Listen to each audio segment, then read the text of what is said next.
네, 우리 성탄절을 은혜 가운데 잘 보내고 또 이 한 주간을 살아가는 월요일입니다. 우리가 비대면은 2주 전 수요일부터 우리가 온라인 예배로 드려서 우리가 좀 2주 동안 조심하고, 그래서 이제 이번 주 수요일까지 비대면을 드린 후에 목요일부터 현장 새벽 예배를 드리고자 합니다. 우리 성도들 특별히 코로나가 심상치 않고 또 주변에 많이 걸리고 계시는데, 특별히 우리 연로하신 분들 건강하시고 또 추운 날씨 가운데도 건강하시기를 소망합니다. 우리 잠시 기도하시고 오늘의 말씀을 나누도록 하겠습니다. 기도하겠습니다.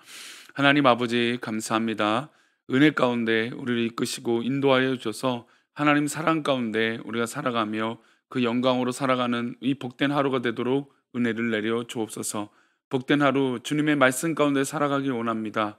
우리 사랑하는 우리 교회 성도들을 붙잡아 주시고 인도하여 주옵소서. 말씀 가운데 함께 하실 것을 믿사오며 예수님의 이름으로 기도 올렵나이다.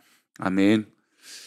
네, 오늘의 말씀은 요한계시록 17장 1절입니다. 제목은 누구 편에 있습니까? 라고 하는 제목으로 말씀 나누겠습니다. 함께 읽겠습니다. 또 일곱 대접을 가진 일곱 천사 중 하나가 와서 내게 말하여 이르되 이리로 오라. 많은 물 위에 앉은 큰 음녀가 받을 심판을 내게 보이리라. 아멘. 사람들은 내 편이 되어주는 걸 좋아합니다. 남의 편보다는 사실 내 편이죠. 어, 그래 내 편 되어주면 참 기분 좋고 힘이 납니다. 근데 어느 순간 내 편이라고 생각하는 사람이 다른 편이 되거나 배신은 한다라고 하는 느낌을 받거나 여러 가지 이런 갈등이 있으면 참 이게 마음이 쉽지 않죠. 특별히 이것이 법이라고 한다면 어떨까요? 법은 항상 모든 사람에게 공평해야 됩니다. 동일해야 되죠. 그런데 유전 무죄가 되고 무전 유죄가 된다면 그 법은 공평하지 않을 것이고 그 법의 편은 바로 있는 사람들의 편이 되어질 것입니다. 그래서 우리가 이 법이 얼마나 공정하느냐라고 하는 것은 그 사회와 그 나라가 겪게 될 평가 중에 가장 중요한 요소라고 생각이 듭니다. 그러면 하나님 나라의 하나님 심판 때의 하나님의 판결은 어떨까요? 실제로 종말이 오면 누구나 하나님 법정에 서고 심판을 피할 수가 없습니다. 믿음의 백성들은 심판의 시간에 상 받을 것이고, 믿음을 지키지 못하고 짐승의 표를 받은 사람들, 우상 숭배를 강요한 악한 자들은 심판을 피할 길이 없습니다. 우리 1절 말씀을 한번 볼까요? 또 일곱 대접을 가진 일곱 천사 중 하나가 와서 내게 말하 이르되 이리로 오라. 많은 물 위에 앉은 큰 음녀가 받을 심판을 내게 보이리라. 많은 문 위에 앉은 큰 음녀는 바로 어떤 것을 상징하냐면 로마 제국을 이야기하고 로마 황제를 얘기합니다. 종말의 시간이 되면 하나님께서 일곱 인의 심판과 일곱 나팔의 심판, 일곱 대접의 심판을 다 마치시고 적의 심장부를 타격하시는데 바로 로마 황제를 하나님 심판대 앞에 세우신다는 것이죠. 그러면 로마 황제의 심판의 제목은 무엇일까요? 그럼 바로 2절에 나오는데요. 볼까요? 땅의 임금들도 그와 더불어 음행하였고 땅에 사는 자들도 그 행위에 포도주에 취하였다 하고, 그와 더불어 뭘 했습니까? 음행을 했습니다. 로마 황제와 총독들은 음행을 주도했습니다. 여기서 말하는 음행이랑 바로 우상 숭배를 말하는 것이죠. 로마 황제는 어디를 가든지 자기 흉상을 세워놓고 많은 사람들이 자기 앞에 엎드리게 만들었습니다. 그리고 이 숭배를 어기면 옥에 가두고 죽였습니다.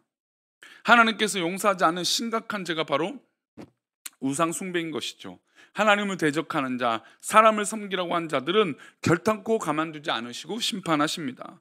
로마 황자의 권위는 또 엄청났습니다. 3절과 4절을 볼까요?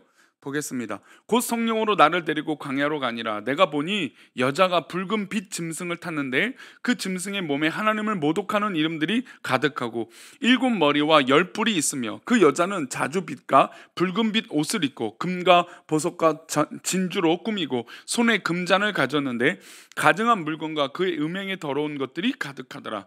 계시록에서 7이라고 하는 숫자는 완전수예요. 로마 황제는 일곱 머리를 가지고 열 뿔을 가졌습니다. 사람들이 볼 때는 이 황제가 갖고 있는 것이 너무나 화려하고 너무나 완벽하고 그런 권력이 있었던 것이죠. 그래서 분별력 없는 사람들은 황제가 가지고 있는 권력이 너무나 찬란하고 멋있다라고 생각이 들었던 것이죠. 이렇게 엄청난 권력을 가진 신과 같은 이를 섬기지 않으면 누구를 섬길까 생각했던 것입니다. 그래서 어리석은 사람들은 황제를 숭배했던 것이죠. 스스로 나와서 황제의 흉상과 동상 앞에 엎드렸습니다. 분별력이 없는 사람들이 한 행동인 것이죠. 이는 과거 2000년 전에만 일어났던 일일까요? 아닙니다. 오늘 우리 시대에도 있었고 우리 과거의 역사 가운데도 있었어요. 영적 분별력을 가지고 누구를 섬기고 누구를 대적할지 우리는 정확히 알아야 됩니다. 로마 황제는 그가 가진 권력으로 스스로 하나님 자리에 오르려고 했습니다. 그뿐만 아니죠. 6절 말씀 볼까요? 또 내가 보매 이 여자가 성도들의 피와 예수의 증인들의 피에 취한지라 내가 그 여자를 보고 놀랍게 여기고 크게 놀랍게 여기니 성도들의 피와 예수의 증인들의 피에 취했다 했습니다. 취할 정도로 아니라 마셨다는 것이죠. 이 황제의 권력이 얼마나 대단하고 얼마나 핍박이 심했는지 알 수 있습니다.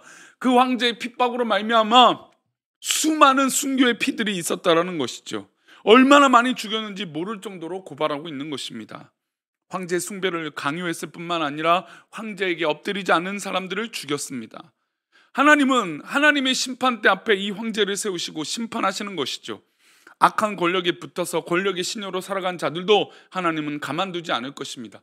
이런 것을 보면 사실 권력을 갖고 있고 정치를 하고 있고 어떤 세상에 어떤 권력을 갖고 있는 사람들은 더 큰 심판이 있다라는 거예요. 왜 그럴까요? 자기가 하는 그 행동의 한 가지가 주는 영향력이 더 크기 때문이에요. 그러니 더 겸손하고 더 하나님 앞에 엎드려야 되는 것이 바로 권력을 갖고 있는 사람들이어야 돼요. 우리 12절과 13절 한번 보겠습니다. 내가 보던 열 뿔은 열 왕이 아직 나라를 얻지 못하였으나 다만 짐승과 더불어 임금처럼 한동안 권세를 받으리라. 그들이 한 뜻을 가지고 자기의 능력과 권세를 짐승에게 주더라. 열 뿔은 열 왕이라고 했습니다. 로마 황제를 곁에서 돕던 총독들인 것이죠. 당시 로마는 세계의 패권을 가지고 있었고 로마 제국이 모든 것들을 다스릴 수 없으니까 총독을 세웠습니다. 총독들의 최종 목적은 바로 황제가 되는 것이었습니다. 그래서 그들은 황제에게 뭘 하냐면 충성을 다하죠. 그 과정에서 그들은 예수 믿는 사람들을 대적하고 바로 예수 그리스도를 대적하게 됩니다. 14절을 보겠습니다. 그들이 어린 양과 더불어 싸우려니와, 그러니까 열왕, 이 총독들은 어린 양 예수님과 더불어 싸웁니다. 어린 양은 만주의 주시요 만왕의 왕이심으로 그들을 이기실 터이요 또 그와 함께 있는 자들을 곧 부르심을 받고 택하심을 받은 진실한 자들도 이기리로다. 로마 황제 편에서 서는 순간 그들은 누구를 대적합니까? 바로 예수 그리스도 어린 양을 대적합니다. 싸움의 결과는 뻔했습니다. 하나님의 심판대 앞에서 황제가 심판받는데 황제를 돕던 총독들도 역시 동일한 심판을 받는 것이죠. 이들이 대적해야 될 자는 바로 로마 황제였고 따라가야 할 분은 바로 예수 그리스도입니다. 그들이 미련하고 어리석은 눈에 보이는 7머리와 10뿔에 엎드렸습니다. 예수 그리스도를 대적하고 있었던 것이죠. 그렇다면 우리는 우리 스스로에게 질문할 필요가 있습니다. 성도님들은 어느 편에 계십니까? 예수 믿는 자가 누구와 함께 하느냐? 이것은 굉장한 중요한 문제죠. 종말에 하나님 법정에서 상을 받느냐, 벌을 받느냐, 영원한 형벌의 자리에 들어가느냐, 영원한 천국의 자리에 들어가느냐 하는 판가름이 있다는 것이죠. 그러니 우리 성도님들, 우리는 인간의 편이 아니라 하나님 편에 있어야 됩니다. 예수님의 편에 있어야 되는 것이죠. 누구와 함께 하는지 살펴볼 필요가 있습니다. 분별력이 없는 자들은 악한 자와 함께 할 것이고 분별력이 있는 자들은 예수 그리스도와 함께 십자가의 그 길을 걸어갈 것입니다. 우리가 2023년 우리 교회 표어는 바로 그 길을 걸어가라. 그 길은 바로 어느 길입니까? 예수님의 길입니다. 사랑하는 우리 교회 성도님들, 오늘도 우리가 내년을 꿈꾸면서 예수님의 길을 걸어가는 우리 귀한 성도님들 되시기를 축원합니다. 그래서 하나님 기뻐하시는 놀라운 은혜와 역사들이 우리 가운데 차고 넘치시기를 축원합니다. 기도하겠습니다. 하나님, 우리가 사람의 편에 있는 것이 아니라 하나님 편에 있게 하시고 하나님 완벽하신 그 공의로우신 심판대 앞에 우리 모두 다 섰을 때 하나님 앞에 칭찬받고 인정받는 우리 모두가 되게 은혜를 베풀어 주옵소서. 우리 성도들에게 하나님 한량없는 은혜를 부어주시고 하나님 기뻐하시는 일들이 이루어질 수 있도록 역사하여 주옵소서.